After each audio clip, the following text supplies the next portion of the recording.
इस बीच में खबर चीन के खिलाफ एक सख्त कदम की जो कि उत्तर प्रदेश ने उठाया है। कहा ऐसा जा रहा है कि उत्तर प्रदेश में चीनी कंपनियों के एंट्री को लेकर के नियमों को और ज्यादा सख्त कर दिया गया है। इस तनाव के बीच में चीन को एक और झटका लगा है। यूपी सरकार ने चीन के लिए कुछ ऐसे सख्त नियम अब बना रही है जिससे कि चीनी कंपनियों के एंट्री ही उत्तर प्रदेश में ना हो सके।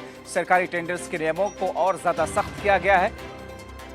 सरकारी टेंडर से चीनी कंपनियों को बाहर करने के लिए एक बड़ा कदम इसे कहा जा रहा है।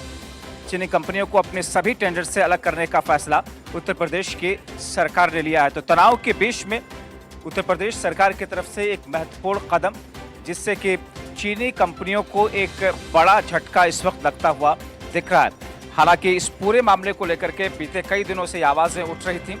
देश भर में अलग अलग तरीके से जो चीन को झटके दिए गए, चाहे वो डिजिटल स्ट्राइक के तौर पर हो, चीन की मोबाइल ऐप्स को बैन करने की बात हो, या फिर चीनी कुछ कंपनियों के कुछ प्रोजेक्ट्स को रोकने की बातें रही हों। हमारे सहयोगी आदित्य द्विवेदी हमारे साथ फोन लाइन के जरिए इस वक्त जुड़ रहे हैं।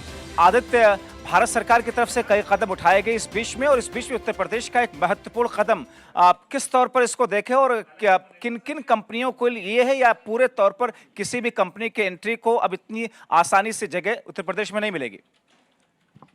और जी हाँ, भारत सरकार की एक गाइडलाइन आई थी जब पिछले दिनों। उस गाइडलाइन पर सबसे पहले यदि कोई राज्य सक्रिय हुआ है तो वो उत्तर प्रदेश सरकार सक्रिय हुआ। योगी सरकार ने तुरंत ही निर्देश दिए, और इस निर्देश के बाद जो भी पड़ोसी देश हैं भारत के, चाहे वो पाकिस्तान हो, चाहे चाइना हो, नेपाल हो, म्यांमार हो, जितने भी आसपास के अड़ोसी पड़ोसी देश हैं, इनके अगर कोई भी कंपनी उत्तर प्रदेश में इन्वेस्टमेंट करने आएगी तो उसको पहले काफी फॉर्मेलिटीज करनी पड़ेंगी, और उन सारी फॉर्मेलिटीज को जब वो पूरा कर लेगी तो यहाँ एक प्राधिकरण बनाया गया है। वो अपनी रिपोर्ट गृह मंत्रालय, रक्षा मंत्रालय को भेजेगा। उसके बाद जब वहां से एनओसी मिल जाएगी तब जाकर के शर्तों के साथ उत्तर प्रदेश में इन्वेस्टमेंट हो पाएगा। खासतौर से ये कदम चाइना के लगातार जो सीमा पर तनाव बढ़ा रहा है उसको देखते हुए लिया गया है। निश्चित तौर पर चाइना और पाकिस्तान की कोई भी कंपनी जो अभी तक सरकारी प्रोजेक्ट पर, प्राइवेट प्रोजेक्ट पर अपना सक्रियता दिखाते थे, भागीदारी करते थे, अब वो चीजें बहुत आसान मुमकिन नहीं होगा, आसान नहीं होगा। बहुत शुक्रिया इन तमाम जानकारी के लिए।